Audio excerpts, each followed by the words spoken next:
എന്താണിത്? അങ്കിൾ തന്നെ തന്നെ മറന്നുപോയോ? ആ ചുണ്ടുകളിൽ അഗ്നിയെരിയുന്നത് പോലെ മല്ലികയ്ക്ക് തോന്നി. പെട്ടെന്ന് അവൾ സർവ്വശക്തിയും ഉപയോഗിച്ച് കുതറി മാറി. അങ്കിൾ! അവൾ അലറി വിളിച്ചു. മല്ലികയെ നന്നായി കിതയ്ക്കുന്നുണ്ടായിരുന്നു. അവളുടെ മാറിടം ക്രമാതീതമായി ഉയർന്നു താണു. അവൾ അയാളെ തന്നെ സൂക്ഷിച്ചു നോക്കി. അത് താൻ ഇന്നുവരെ കണ്ടിരുന്ന ഡോക്ടർ ജോസ് പ്രകാശാണെന്ന് വിശ്വസിക്കാൻ അവൾക്ക് കഴിഞ്ഞില്ല. അതൊരു മനുഷ്യനല്ലെന്നും കൊമ്പും വാലുമുള്ള ഒരു ചെകുത്താനാണെന്നും ഒരു വേള അവൾക്ക് തോന്നി. അങ്കിൾ! എന്താണിത്? അങ്കിളിനെ തന്നെ മറന്നുപോയോ? എന്നോട് ഇങ്ങനെയൊക്കെ പ്രവർത്തിക്കാൻ അങ്കിളിന് എങ്ങനെ തോന്നി? ഇതിനാണോ അങ്കിൾ എന്നെ സമാധാനിപ്പിക്കാനെന്ന ഭാവത്തിൽ അടുത്തുകൂടിയത്? മല്ലിക വികാരാവേശത്താൽ എന്തൊക്കെയോ പറഞ്ഞു. അതെന്തൊക്കെയായിരുന്നെന്ന് അവൾക്ക് തന്നെ നിശ്ചയമില്ലായിരുന്നു. ഇനി എനിക്ക് പിടിച്ചു നിൽക്കാൻ കഴിയില്ല മല്ലികേ. നീ എൻ്റെ എല്ലാ നിയന്ത്രണങ്ങളും തകർത്തു കളഞ്ഞു. ഡോക്ടർ ജോസ് പ്രകാശ് മല്ലികയുടെ സമീപത്തേക്ക് സാവധാനം ചുവടുകൾ വെച്ചുകൊണ്ട് പറഞ്ഞു. നീ വളരുന്നത് നോക്കി ഇരിക്കുകയായിരുന്നു ഞാൻ, നിന്നെ സ്വന്തമാക്കാൻ. ഞാൻ എന്തൊക്കെ ചെയ്തതെന്ന് നിനക്കറിയാമോ?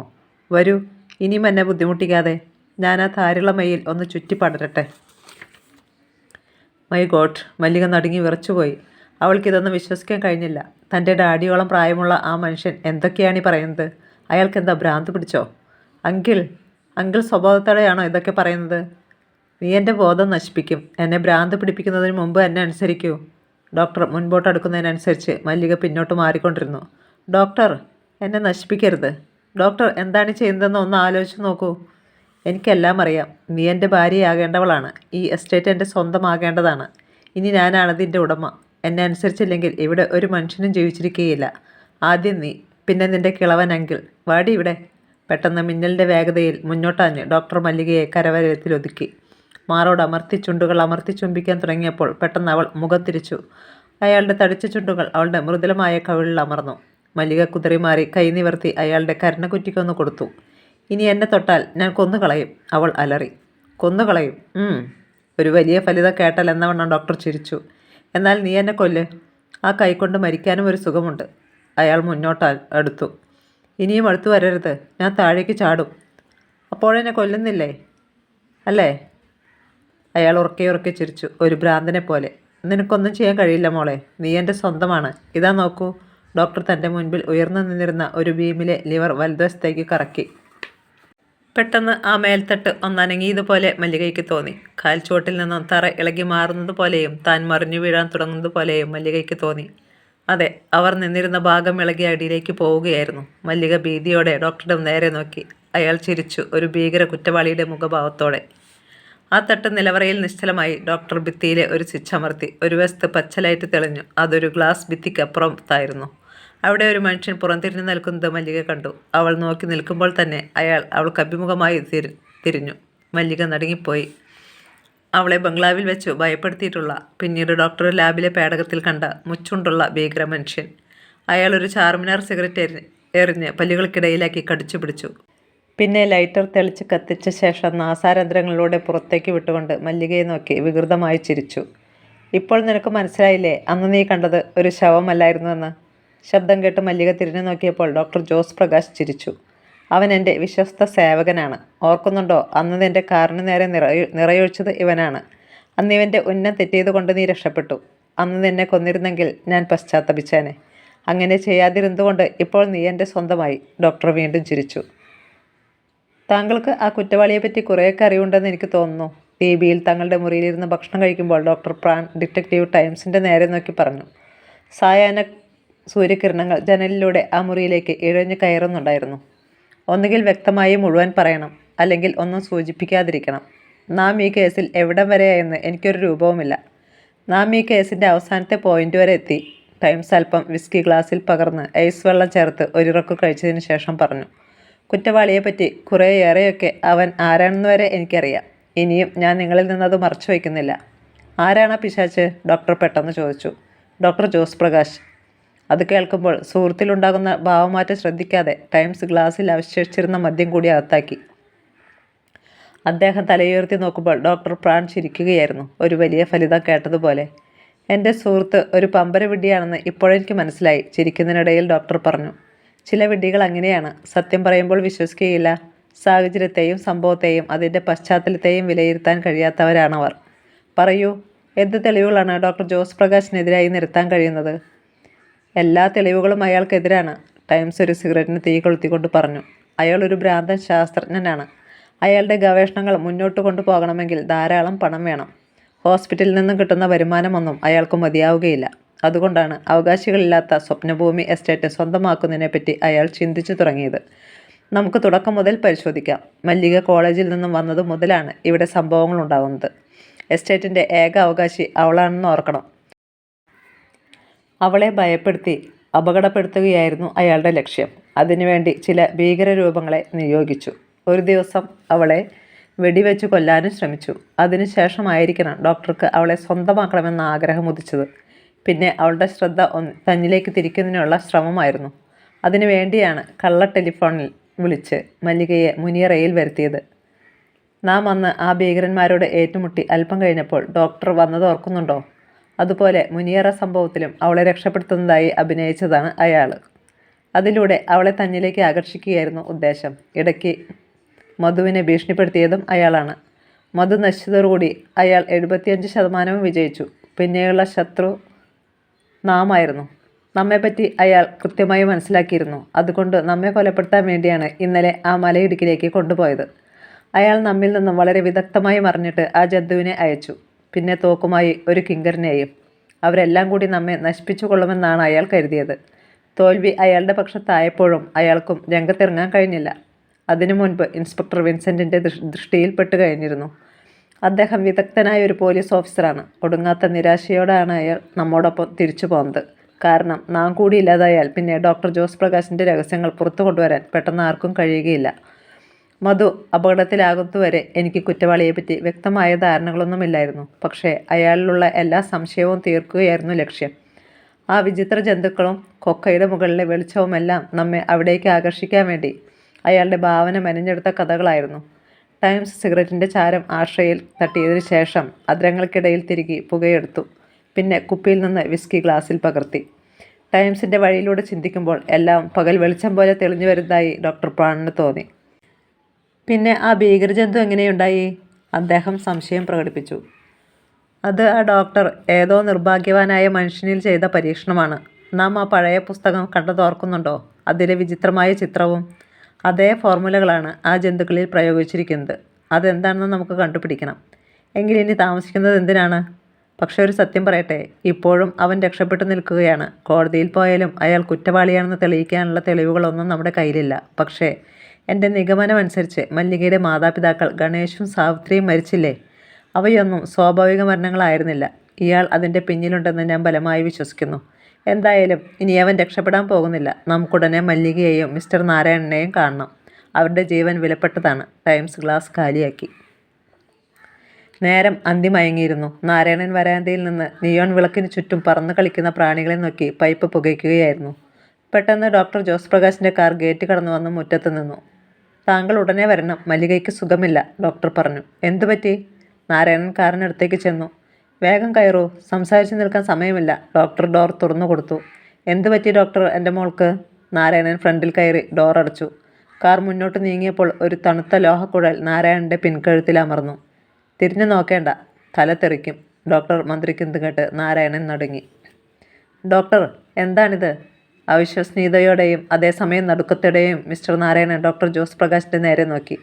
മിണ്ടരുത്, ഞാൻ നിങ്ങളെ കൊല്ലാൻ കൊണ്ടുപോവുകയാണ്, ഡോക്ടർ കാർ വലതുവശത്തേക്ക് തിരിച്ച് ഒരു വളവെടുത്തുകൊണ്ട് പറഞ്ഞു.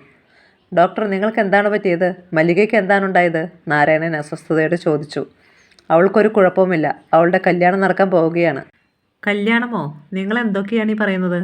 അതെ, ഞാൻ മല്ലികയെ വിവാഹം കഴിക്കാൻ പോവുകയാണ്. നിങ്ങളത് നടത്തിത്തരും. ഞങ്ങളിൽ നിന്നും ഈ എസ്റ്റേറ്റിനൊരു അനന്തരാവകാശി ഉണ്ടാകും. തെണ്ടി, നിർത്തടാ. നീ എന്താണ് പറഞ്ഞത്? നന്ദിയില്ലാത്ത നായേ. നാരായണൻ കൈ നിവർത്തി അയാളുടെ തലയ്ക്കിട്ടൊന്ന് കൊടുത്തു. പക്ഷേ അതിനു മുൻപ് നാരായണൻ്റെ പിൻകഴുത്തിൽ മുട്ടിയിരുന്ന റിവോൾവർ ശക്തിയിൽ അമർന്നു. അയാൾക്ക് നന്നായി വേദനിച്ചു. മിസ്റ്റർ നാരായണൻ, ഇപ്പോൾ നീയും നിൻ്റെ മകളും എൻ്റെ കയ്യിലാണ്. എന്നെ അനുസരിച്ചാൽ നിങ്ങളും മകളും ജീവിച്ചിരിക്കും. അല്ലെങ്കിൽ ഗണേശും സാവിത്രിയും മരിച്ചു തോർക്കുന്നുണ്ടോ? ഇതുവരെയും നിങ്ങൾക്കതേപ്പറ്റി സംശയിക്കാൻ കഴിഞ്ഞിട്ടുണ്ടോ? അതുപോലെ ഈ മണ്ണിൽ മരിച്ചു വീഴും. ആരും എന്നെ സംശയിക്കുകയില്ല. നോക്കൂ, ഞാൻ നിങ്ങളുടെ ഒരു വലിയ സഹായിയായിരുന്നില്ലേ? ഇനി ഈ എസ്റ്റേറ്റ് എങ്ങനെ സ്വന്തമാക്കണമെന്ന് എനിക്കറിയാം. മധു മരിച്ചു വീണത് ഓർക്കുന്നില്ലേ? അതൊക്കെ എനിക്ക് തീരെ ചെറിയ കാര്യങ്ങളാണ്. നോക്കൂ മിസ്റ്റർ നാരായണൻ, നിങ്ങൾക്ക് വയസ്സായില്ലേ? നിങ്ങൾക്കിതൊന്നും നടത്തിക്കൊണ്ടു പോകാൻ കഴിയില്ല. മല്ലിക മധുവിൻ്റെ ഓർമ്മകളുമായി കഴിയുകയാണ്. അതുകൊണ്ട് ഞാൻ പറഞ്ഞതനുസരിക്ക്. ഇല്ല, ഞാനതിന് സമ്മതിക്കുകയില്ല. എൻ്റെ മോളെ നിന്നെപ്പോലെയുള്ള ഒരു ദുഷ്ടൻ്റെ മുൻപിൽ കുരുതി കഴിക്കില്ല. ഇല്ല, എന്നെ വിടൂ. നാരായണൻ ഭ്രാന്തമായി അലറി. ശാന്തനാകൂ. നാരായണൻ ഒരു നല്ല കാര്യത്തിന് പോവുകയല്ലേ? അപ്പോൾ സന്തോഷിക്കുകയല്ലേ വേണ്ടത്?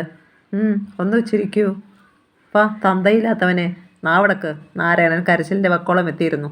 ഈ നിസ്സഹായാവസ്ഥയിൽ തന്നെ സഹായിക്കാൻ ആരുമില്ലല്ലോ എന്നയാൾ വേദനയോടെ ഓർത്തു. ഡിറ്റക്റ്റീവ് ടൈംസിൻ്റെ കാർ ബംഗ്ലാവിന് മുൻപിൽ നിന്നപ്പോൾ പപ്പു ഓടി വന്നു. നാരായണൻ അകത്തുണ്ടോ? ഡോർ തുറന്നിറങ്ങുന്നതിനിടയിൽ ടൈംസ് ചോദിച്ചു. ഇല്ല, ഡോക്ടർ മുതലാളിയെയും വിളിച്ചുകൊണ്ട് എവിടേക്കോ പോയി. ഡിറ്റക്റ്റീവ് ടൈംസും ഡോക്ടർ പ്രാണും മുഖത്തോട് മുഖം നോക്കി. എപ്പോഴാണ് പോയത്? പ്രാൺ ചോദിച്ചു. അരമണിക്കൂറായിട്ടില്ല. മല്ലിക എവിടെ? കൊച്ചമ്മയും ഡോക്ടറും കൂടി വൈകുന്നേരം പുറത്തു പോയതാണ്, പിന്നെ വന്നില്ല. നാം കരുതിയതുപോലെ തന്നെ, ടൈംസ് മന്ത്രിച്ചു. അവൻ അവരെ പിടികൂടിക്കഴിഞ്ഞു. മല്ലികയുടെ ബെഡ്റൂം എവിടെയാണ്? ടൈംസ് അകത്തേക്ക് കയറിക്കൊണ്ട് ചോദിച്ചു. ഞാൻ കാണിച്ചു തരാം സാർ. പപ്പു മുൻപിൽ നടന്നു. മല്ലികയുടെ വീട്ടിൽ ഡിറ്റക്റ്റീവ് ടൈംസ് ഒരു പരിശോധന നടത്തി. അദ്ദേഹം എന്താണ് തിരയുന്നതെന്ന് ഡോക്ടർക്ക് മനസ്സിലായില്ല. അധികം സമയം വേണ്ടി വന്നില്ല. പുസ്തകങ്ങളുടെ ഇടയിൽ നിന്നും ടൈംസ് അത് കണ്ടെടുത്തു. മല്ലികയുടെ പുതിയ ഡയറി. അദ്ദേഹം അതിൻ്റെ പേജുകൾ പെട്ടെന്ന് മറിച്ചു. ഒരു പ്രത്യേക പേജിൽ ശ്രദ്ധിച്ചുകൊണ്ട് നിൽക്കുമ്പോൾ ഡോക്ടർ അതെന്താണെന്ന് നോക്കി. മല്ലിക ഡോക്ടർ ജോസ് പ്രകാശിൻ്റെ ലാബിൽ പോയ ദിവസത്തെ കുറിപ്പായിരുന്നു അത്. ഇത് നമുക്ക് ഉപകാരപ്പെടും, ടൈംസ് പറഞ്ഞു. ആ ലാബിനെ പറ്റി മല്ലികയ്ക്ക് എപ്പോഴും അത്ഭുതമായിരുന്നു. ഞാൻ പ്രതീക്ഷിച്ചതുപോലെ അവൾ അതിലേക്കുള്ള റൂട്ടുകളും ലിവറുകളുമെല്ലാം ഇതിൽ രേഖപ്പെടുത്തിയിട്ടുണ്ട്. വരൂ, നമുക്കുടനെ അവിടെ എത്തണം. ടൈംസ് വേഗം പുറത്തേക്ക് ഓടി. കാർ ഡ്രൈവ് ചെയ്തത് ഡോക്ടർ പ്രാണാണ്. എസ്റ്റേറ്റിലൂടെ ഡോക്ടർ ജോസ് പ്രകാശിൻ്റെ ലാബറട്ടറി ലക്ഷ്യമാക്കി കാർ പായുമ്പോൾ ടൈംസ് ആ ഡയറിയിലെ തനിക്ക് ആവശ്യമുള്ള ഭാഗങ്ങൾ വായിച്ചു പഠിക്കുകയായിരുന്നു. ഇപ്പോൾ ഡോക്ടർ പ്രാണിന് എല്ലാം മനസ്സിലായി തുടങ്ങി. അയാൾ 2 പ്രാവശ്യം ലാബറട്ടറിയിൽ വെച്ച് ആ ഭീകരജീവികളെ മല്ലികയെ കാണിക്കുകയായിരുന്നു. താൻ വലിയ കഴിവുകളുടെ ഉടമയാണെന്ന് വിശ്വസിപ്പിക്കുകയും അതുവഴി മല്ലികയുടെ വിശ്വാസവും ബഹുമാനവും നേടിയെടുക്കുകയുമായിരിക്കണം അയാളുടെ ലക്ഷ്യം. Bloody rascal. ഡോക്ടർ ജോസ് പ്രകാശിൻ്റെ അണ്ടർഗ്രൗണ്ട് ലാബ്. നാരായണനെയും മല്ലികയെയും ഓരോ കസേരയിൽ ബന്ധിച്ച് ഇരുത്തിയിരിക്കുന്നു. അവരുടെ കൈകൾ കസേരക്കൈയിലുള്ള ഹുക്കുകൾ കൊണ്ട് ബന്ധിച്ചിരിക്കുകയാണ്. എഴുന്നേൽക്കാൻ കഴിയുമായിരുന്നില്ല. അവരുടെ പിന്നിലായി നീണ്ട ചാട്ടയുമായി മുച്ചുണ്ടുള്ള ആ ഭീകര മനുഷ്യൻ നിൽപ്പുണ്ട്. അപ്പോഴും അയാളുടെ പല്ലുകൾക്കിടയിലിരുന്ന് ചാർമിനാർ സിഗരറ്റ് എരിയുന്നു. നാരായണനും മല്ലികയും പരിക്ഷീണരായിരുന്നു. ഇരുവരുടെയും ശരീരത്തിൽ അടികൊണ്ട പാടുകളുണ്ട്. മല്ലികയുടെ ചുവന്ന കവിളുകളിൽ കണ്ണീരിൻ്റെ നനവും. ഡോക്ടർ ജോസ് പ്രകാശ് അവരുടെ മുൻപിലൂടെ കാലുകൾ അമർത്തിച്ചവിട്ടി നടന്നു. മിസ്റ്റർ നാരായണൻ, ഇനിയെങ്കിലും നിങ്ങൾ പറയൂ, മല്ലികയെ എനിക്ക് വിവാഹം കഴിച്ചു തരുമോ? എസ്റ്റേറ്റ് മുഴുവൻ എൻ്റെ പേർക്കെഴുതിയ ഈ വിൽപത്രത്തിൽ ഒപ്പിടുകയില്ലേ? ഇല്ല ഇല്ല ഇല്ല, എന്നെ കൊന്നാലും ഞാനത് ചെയ്യില്ല, തളർന്ന സ്വരത്തിൽ നാരായണൻ പറഞ്ഞു. ഒന്നുകൂടി ചിന്തിക്കൂ, നിങ്ങൾ പിന്നെ വേദനിക്കേണ്ടി വരും. മരണത്തേക്കാൾ വലിയ വേദനയുണ്ടോ? ഞാൻ മരിക്കാനും തയ്യാറാണ്. നീ വേദന എന്താണെന്ന് മനസ്സിലാക്കിയിട്ടില്ല. അവന് കൊടുക്കൂ സമ്മാനം. ഡോക്ടറുടെ നിർദ്ദേശം കേട്ടയുടനെ പിന്നിൽ നിന്ന ഭീകരൻ ചാട്ടവാർ വായുവിൽ ചുഴറ്റി. അതൊരു സീൽക്കാരത്തോടെ നാരായണൻ്റെ മേൽ വന്നു ചുഴറ്റി. അയാൾ വേദന കൊണ്ട് പുളഞ്ഞപ്പോൾ മല്ലിക കരഞ്ഞുകൊണ്ട് അപേക്ഷിച്ചു. അരുത്, ഇനിയും എൻ്റെ അങ്കിളിനെ അടിക്കരുത്. അത് ശ്രദ്ധിക്കാതെ ആ മനുഷ്യൻ ചാട്ട വീണ്ടും വായുവിൽ ചുഴറ്റി.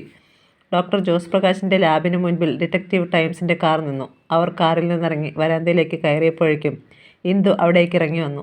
അവൾ അവരെ കണ്ട് നടുങ്ങിയെന്ന് തോന്നുന്നു. ഇന്ദു, ഡോക്ടർ എവിടെ? ഇവിടെയില്ല. എവിടെ പോയി? സത്യം പറയടി. പെട്ടെന്ന് ടൈംസിൻ്റെ കയ്യിൽ ഒരു റിവോൾവർ പ്രത്യക്ഷപ്പെട്ടു. അതിൻ്റെ മുൻപിൽ അവൾ പകച്ചു നിന്നു. അദ്ദേഹത്തിൻ്റെ മുഖം ഒരു രക്തദാഹിയുടേതുപോലെ ക്രൂരമാവുകയായിരുന്നു. ഞാൻ നിന്നെ കൊല്ലാൻ പോവുകയാണ്.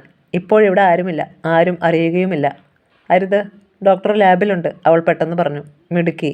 മറ്റാരാണുള്ളത്? നാരായണൻ മുതലാളിയും മല്ലിക കൊച്ചമ്മയും. നടക്ക്. ഡിറ്റക്റ്റീവും സുഹൃത്തും കൂടി അവളെ അകത്തെ മുറിയിലേക്ക് കൊണ്ടുവന്ന് ഒരു കസേരയോട് ചേർത്ത് ബന്ധിച്ചതിന് ശേഷം ചുണ്ടിൽ ശക്തിയേറിയ പ്ലാസ്റ്റർ ഒട്ടിച്ചു. ഞരങ്ങാൻ പോലും കഴിയാതെ അവൾ പിടയാൻ ശ്രമിച്ചു. ഡോക്ടർ പ്രാൺ ഇൻസ്പെക്ടർക്ക് ഫോൺ ചെയ്തു. അവളെ അവിടെ ഉപേക്ഷിച്ചിട്ട് അവർ ലാബിന് നേരെ നടന്നു. അതിൻ്റെ കൂറ്റൻ കരിങ്കൽ ഭിത്തിയിലുള്ള ഉരുക്കുവാതിലിനടുത്തെത്തിയപ്പോൾ 2 തടിയന്മാർ ചാടി വീണു. അത് ഡിറ്റക്റ്റീവ് എസ്റ്റേറ്റിൽ വെച്ച് നേരത്തെ ഏറ്റുമുട്ടിയ മൊട്ടത്തലയന്മാരായിരുന്നു. മിനിറ്റുകൾ കൊണ്ട് ടൈംസും പ്രാണും കൂടി അവരെ അടിച്ചമർത്തി. അവരെ മോർഫിയം മണപ്പിച്ച് അബോധാവസ്ഥയിലാക്കിയ ശേഷം ടൈംസ് ഭിത്തിയിലുണ്ടായിരുന്ന ബട്ടണിൽ വിരലമർത്തി. ആ ഉരുക്ക് ഷീറ്റ് ഭിത്തിക്കുള്ളിലേക്ക് കയറിപ്പോയി. നാരായണൻ്റെ കവിളുകളിലൂടെ ചോര ഒഴുകി. പാവം. ഡോക്ടർ ജോസ് പ്രകാശ് അയാളുടെ മുൻപിലെത്തി കുനിഞ്ഞ ശിരസ് പിടിച്ചുയർത്തി. വേദനിക്കുന്നുണ്ടല്ലേ നാരായണൻ? സാരമില്ല. നിങ്ങൾ വിചാരിച്ചാൽ അടുത്ത നിമിഷം നിങ്ങളുടെ വേദന ഞാൻ മാറ്റിത്തരുന്നതാണ്. ഇനിയെങ്കിലും നിങ്ങൾക്കെന്നെ അനുസരിക്കാൻ പാടില്ലേ? ഇല്ല, നിങ്ങളെന്നെ കൊന്നോളൂ. ഞാൻ ദേഷ്യം വന്നാൽ ക്രൂരനാണെന്ന കാര്യം നിങ്ങൾ മറക്കരുത്. നിങ്ങളുടെ തല ഞാൻ അറുത്തെടുക്കും. എൻ്റെ മോളെ കുരുതി കൊടുക്കുന്നതിനേക്കാൾ നല്ലതാണ്. തെണ്ടി. ഡോക്ടർ നാരായണന്റെ മുഖത്ത് കാർക്കിച്ചു തുപ്പി. നാരായണൻ വേദനയോടെ കരഞ്ഞു. അയാളുടെ കണ്ണുകൾ നിറഞ്ഞൊഴുകുകയായിരുന്നു. ഒന്നും കാണാൻ കഴിയാത്ത അവസ്ഥ. നിന്നെക്കൊണ്ട് ഞാൻ സമ്മതിപ്പിക്കാൻ പോവുകയാണ്. ഡോക്ടർ പിന്നോട്ട് മാറി മേലെ സ്വിച്ച് ബോർഡിലെ ഒരു ചുവന്ന ബട്ടൺ അമർത്തി. ഇതേ സമയം വലതുവശത്തെ ഭിത്തി ഇളകി മാറി. അവിടെ കടുത്ത നീല വെളിച്ചം തങ്ങി നിന്നിരുന്നു. ആ വെളിച്ചത്തിൽ ഒരു ഭീകര മനുഷ്യനെ അവർ കണ്ടു. ശരീരമാസകലം ശൽക്കങ്ങളുള്ള മനുഷ്യൻ. മല്ലിക നടുങ്ങി വിറച്ചുപോയി. അത് സാവധാനം നടന്ന് അവരുടെ സമീപത്തേക്ക് വന്നു. നോക്കൂ മിസ്റ്റർ നാരായണൻ, മുതലയുടെ ജീനുകൾ മനുഷ്യനിൽ ഇൻജക്റ്റ് ചെയ്ത് ഞാൻ സൃഷ്ടിച്ചതാണ് ഈ മുതല മനുഷ്യനെ. അതിൻ്റെ പല്ലുകൾ കണ്ടോ, അറക്ക വാളുപോലെ. ഈ മാംസക്കൊതിയൻ നിന്റെ പുഞ്ഞാരമോളെ കടിച്ചു തിന്നാൻ തുടങ്ങുകയാണ്. അമ്മേ, മല്ലിക അലറി വിളിച്ചു പറഞ്ഞു. ഇല്ല, ഞാനിത് അനുവദിക്കുകയില്ല, നാരായണൻ വിളിച്ചു പറഞ്ഞു. എങ്കിൽ ആ പത്രത്തിൽ ഒപ്പിടുക. ആ ജന്തു മല്ലികയുടെ നേരെ അടുത്തുകൊണ്ടിരുന്നു. ഞാൻ സമ്മതിച്ചിരിക്കുന്നു. എൻ്റെ മോളെ കൊല്ലരുത്. ഗത്യന്തരമില്ലാതെ നാരായണൻ വഴങ്ങി. ഇതേ സമയം ഭിത്തിയിലൊരു വാതിലുണ്ടാവുകയും ഡിറ്റക്റ്റീവ് ടൈംസും ഡോക്ടർ പ്രാണും അവിടേക്ക് ചാടി വീഴുകയും ചെയ്തു. ആ നിമിഷം തന്നെ അപകടം മനസ്സിലാക്കിയ ഡോക്ടർ അവരുടെ നേരെ നിറയൊഴിച്ചു. ആ ബുള്ളറ്റിൻ്റെ ലക്ഷ്യത്തിൽ നിന്നും പ്രാണിനെ തള്ളി മാറ്റിയതിന് ശേഷം ടൈംസ് കാഞ്ചു വലിച്ചു. ഡോക്ടറുടെ കൈത്തണ്ടയിലാണ് ബുള്ളറ്റ് തെറിച്ചത്. ആ കയ്യിൽ നിന്നും റിവോൾവർ തെറിച്ചുപോയി. കൈത്തണ്ടയിൽ നിന്നും രക്തം ചീറ്റിത്തെറിച്ചു. പെട്ടെന്ന് ആ ജന്തു ഡോക്ടറുടെ നേരെ തിരിഞ്ഞു. മുതലേക്ക് രക്തബന്ധം പെട്ടെന്ന് തിരിച്ചറിയാൻ കഴിയും. ഒഴിഞ്ഞുമാറാൻ കഴിയുന്നതിന് മുൻപ് ആ മുതല മനുഷ്യൻ ഡോക്ടറെ പിടികൂടി കഴിഞ്ഞു. അടുത്ത നിമിഷം അയാളുടെ അലർച്ച അവിടെ മുഴങ്ങി. അയാളുടെ വെടിയേറ്റ രക്തം പ്രവഹിക്കുന്ന കൈ ആ ജന്തു കടിച്ചു മുറിച്ചെടുത്തു, കരിമ്പൊടിക്കുന്നത് പോലെ. നാരായണനും മല്ലികയും കണ്ണുകൾ ഇറുക്കിയടച്ചു. രക്തം ഉറഞ്ഞു കട്ടിയാവുന്നത് പോലെ അവർക്ക് തോന്നി. പെട്ടെന്ന് ഡോക്ടർ പ്രാണിൻ്റെ കയ്യിലിരുന്ന ലൈറ്റ് മെഷീൻ ഗൺ ശബ്ദിച്ചു. അവരെ ആക്രമിക്കാനായി തുനിഞ്ഞ മുച്ചുണ്ടുള്ള ഭീകര മനുഷ്യൻ വെടിയേറ്റ് മറിഞ്ഞു വീണു. അപ്പോഴും അയാളുടെ പല്ലുകൾക്കിടയിലിരുന്ന് ചാർമിനാർ എരിയുന്നുണ്ടായിരുന്നു. അയാൾ അലറി വിളിച്ചപ്പോൾ ആ സിഗരറ്റ് കുറ്റി തൊണ്ടയിലേക്ക് ഇറങ്ങിപ്പോയി. ഡോക്ടർ ജോസ് പ്രകാശ് ബോധരഹിതനായി പിന്നോട്ട് മറിഞ്ഞു വീണു. വീണ്ടും അയാളെ ആക്രമിക്കാൻ തുനിഞ്ഞ ജന്തുവിന് നേരെ പ്രാൺ ലൈറ്റ് മെഷീൻ ഗൺ തിരിച്ചു. ആ ജന്തുവും ചത്തുവീണു. ഡോക്ടർ ജോസ് പ്രകാശിൻ്റെ പകുതി വെച്ച് നഷ്ടപ്പെട്ട കയ്യിൽ നിന്ന് ചോര ഒഴുകി. അയാൾ കാറ്റ് വിതച്ച് കൊടുങ്കാറ്റ് കൊയ്യുകയായിരുന്നു, ടൈംസ് പറഞ്ഞു. ഏതോ പാവം മനുഷ്യരെ പിടിച്ചാണ് ഈ പരീക്ഷണം നടത്തിയത്. ആ ഭ്രാന്തൻ പരീക്ഷണത്തിൻ്റെ ഫലം അയാൾ തന്നെ അനുഭവിച്ചു. മുകളിൽ പോലീസിൻ്റെ ബൂട്ട്സിൻ്റെ ശബ്ദം അവർ കേട്ടു. സ്വപ്നഭൂമി എസ്റ്റേറ്റ് ബംഗ്ലാവ്. വിസിറ്റിംഗ് റൂമിൽ ഡിറ്റക്റ്റീവ് ടൈംസും നാരായണനും മല്ലികയും ക്യൂൻ മേരിയിലെ ബാലൻ കെ നായരും അദ്ദേഹത്തിൻ്റെ പത്നി രാധ കെ നായരും ഇൻസ്പെക്ടർ വിൻസെൻറ്റുമുണ്ട്. നാരായണൻ്റെ കവിളിൽ 2 ബാൻഡേഡുകൾ ഒട്ടിച്ചിട്ടുണ്ട്. ജാനു അവർക്ക് കാപ്പി കൊടുത്തു. ഡോക്ടർ പ്രാൺ ആ സമയത്ത് അവിടെ ഉണ്ടായിരുന്നില്ല. ഇത്രയും കാര്യങ്ങൾ ഭംഗിയായി നടന്നു. ഇനി ഞാൻ നിങ്ങളെ മുഴുവൻ അത്ഭുതപരതന്ത്രരാക്കാൻ പോവുകയാണ്. ടൈംസ് ചായ കുടിച്ച് കപ്പ് കാലിയാക്കിക്കൊണ്ട് പറഞ്ഞു. എല്ലാവരുടെയും കണ്ണുകൾ അദ്ദേഹത്തിൻ്റെ നേരെ തിരിഞ്ഞു. അത് ഏറ്റവും കൂടുതൽ സന്തോഷിപ്പിക്കുന്നത് മല്ലികയായിരിക്കും. കാരണം അത് അവളുടെ ജീവിതം മുഴുവൻ നിറഞ്ഞു നിൽക്കുന്നു. ആർക്കും ഒന്നും മനസ്സിലായില്ല. കുറഞ്ഞ സമയം കൊണ്ട് ഡിറ്റക്റ്റീവ് ടൈംസ് ഒരു അത്ഭുതമാണെന്ന് അവർ മനസ്സിലാക്കിയിരുന്നു. എല്ലാം പര്യവസാനിച്ചു. ഇനി എന്താണ് നടക്കാൻ പോകുന്നത്? അവരുടെ മുഖത്തെ അത്ഭുതഭാവം ശ്രദ്ധിക്കാതെ ടൈംസ് ഒരു സിഗരറ്റിന് തീ കൊളുത്തി. പിന്നെ പുക ഊതി പറപ്പിച്ചുകൊണ്ട് അവരുടെ മുഖങ്ങളിൽ മാറി മാറി നോക്കി. അവസാനം ഒരു സന്തോഷക്കുടുക്ക പൊട്ടിക്കുന്നത് പോലെ അദ്ദേഹം പറഞ്ഞു, മധു മരിച്ചിട്ടില്ല. ആ സദസ്സിൽ നിന്നും ആശ്ചര്യസൂചകമായ ഒരു ശബ്ദമുണ്ടായി. അവർക്കാർക്കും അത് വിശ്വസിക്കാൻ കഴിഞ്ഞില്ല. ഇൻസ്പെക്ടർ വിൻസെൻ്റ് പോലും വീഴ്ചിരുന്നു പോയി. അതെ, ഡോക്ടർ ജോസ് പ്രകാശ്, മധുവിൻ്റെ കാറിൻ്റെ ബ്രേക്ക് തകർത്ത് വിട്ടപ്പോഴാണ് അപകടമുണ്ടായത്. എൻ്റെ ഒരു നോട്ടക്കുറവ് കൊണ്ടാണത് സംഭവിച്ചതും. പക്ഷേ കാർ താഴെ ഇടിച്ചു നിന്നപ്പോഴേക്കും ഞങ്ങളും എത്തിയിരുന്നു. മധു ചില്ലറ പരിക്കുകളോടെ ബോധമറ്റ് കിടക്കുകയായിരുന്നു. ഉടനെ മധുവിനെ ഞങ്ങളുടെ കാറിൽ കയറ്റി. പിന്നെ മധുവിൻ്റെ കാറിന് ഡൈനാമിറ്റ് വെച്ചു.